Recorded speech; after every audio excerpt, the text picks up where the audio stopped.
కేసీఆర్ గారి నాయకత్వం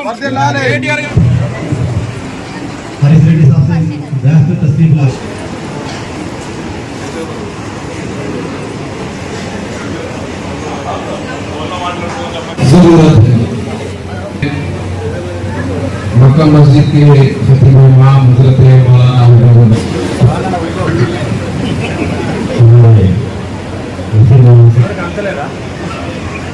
ये जो प्रोग्राम रखा गया है रमजान की तरफ से और पार्टी की जानिब से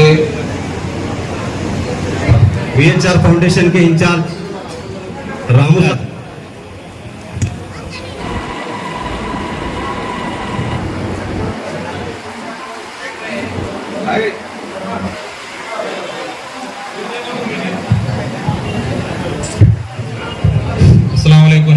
వరకాతు షరీఫ్ భాయ్ ఇది రావాల్సిందిగా కోరు బాకీ కిషన్ అన్న గారు పైల రవి గారు శ్యామ్ గారు అతరుద్దీన్ గారు రాజ్ మొహమ్మద్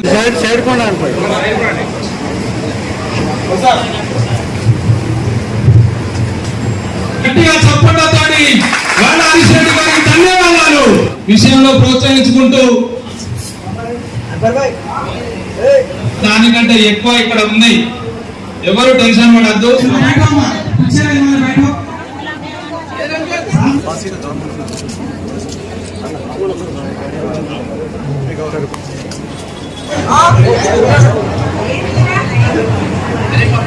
మీకు మా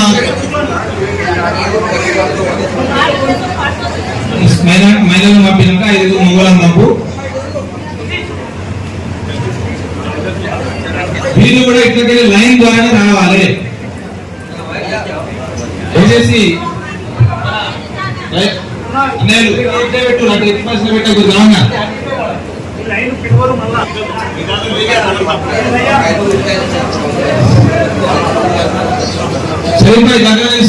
దయచేసి మగవాళ్ళు దయచేసి రిక్వెస్ట్ మీరందరూ మైనారిటీల ఓట్లు చెప్పుకొని మైనారిటీల ఓట్లు వేయించుకొని అధికారంలోకి వచ్చినటువంటి రేవంత్ రెడ్డి గారి ప్రభుత్వం మైనారిటీల కోసం ఏమైనా చేసిందా అంటే శూన్యం, గుండుసున్నా, ఏమీ చేయలేదు. మైనారిటీ డిక్లరేషన్ పేరిట ఒకటి 4-5 హామీలో 10 హామీలో ఇచ్చింది దగ్గర నా దగ్గర జేబులు ఉన్నాయి అవి. దానిలో ప్రధానంగా ఉన్నది ఏంటంటే 4,000 కోట్ల రూపాయల బడ్జెట్ కేటాయిస్తుంది. 3 లక్షల కోట్ల రూపాయల అప్పు తీసుకొచ్చినటువంటి రేవంత్ రెడ్డి గారికి మరి దాంట్లో 1% 1.5% 4,000 కోట్ల బడ్జెట్ కేటాయించడానికి ఎందుకు మనసు వస్తలేదు? ఈ రాష్ట్రంలో ప్యూర్ సెక్యులర్ లీడర్గా ఉన్నది కేవలం కేసీఆర్ గారే. రేవంత్ రెడ్డి గారు మైనారిటీలను మోసం చేసి ఓట్లు వేయించుకొని ఇప్పటిదాకా వాళ్ళకి చేసింది ఏం లేదు, పెట్టింది ఏం లేదు. వాళ్ళ పిల్లలకు కూడా స్కాలర్షిప్లు ఎగ్గొట్టింది. ఇప్పటిదాకా స్కాలర్షిప్ ప్రోగ్రామ్ కూడా టేకప్ చేయాలి. షాదీ ముబారక్తో పాటు అదేంది తులం బంగారం అన్నాడు, 2,500 రూపాయలు మహిళలకు అన్నాడు, 4,000 రూపాయలు పింఛను, డిసేబుల్డ్ వాళ్ళకి 6,000 రూపాయలు పింఛను, రైతులకు రైతు బంధు అన్నీ కొట్టాడు.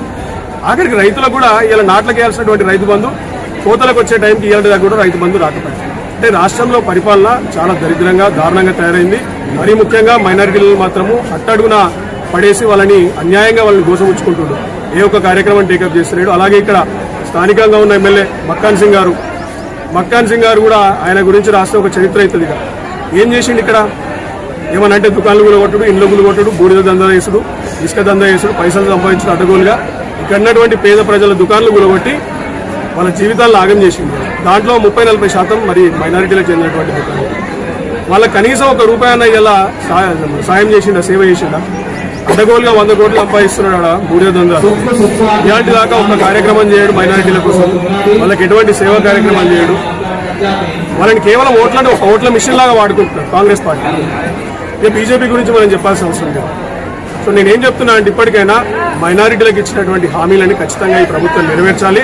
నెరవేర్చకపోతే రానున్న రోజుల్లో మైనారిటీలందరూ ఏకపక్షంగా టీఆర్ఎస్ పార్టీని మళ్ళీ కేసీఆర్ గారిని ఎన్నుకోవడం మాత్రం ఖాయం. కేసీఆర్ గారు చేసినటువంటి బంగారు పాలనలోనే 5 మైనారిటీ రెసిడెన్షియల్ స్కూల్ ఉన్నటువంటి ఆ కాలంలో ఉమ్మడి ఆంధ్రప్రదేశ్లో మరి తెలంగాణ వచ్చినాక దాదాపు 250 గురుకుల పాఠశాలలు పెట్టారు మైనారిటీలకి. అట్లాగే హైదరాబాద్ నగరంలో ఐటీ పార్క్ కేవలం మైనారిటీలకి సెస్ స్పెషల్ ఎకనామిక్ జోన్ పేరిట ఒక 10 ఎకరాలు కేటాయించారు. ఎన్నో కార్యక్రమాలు చేశారు.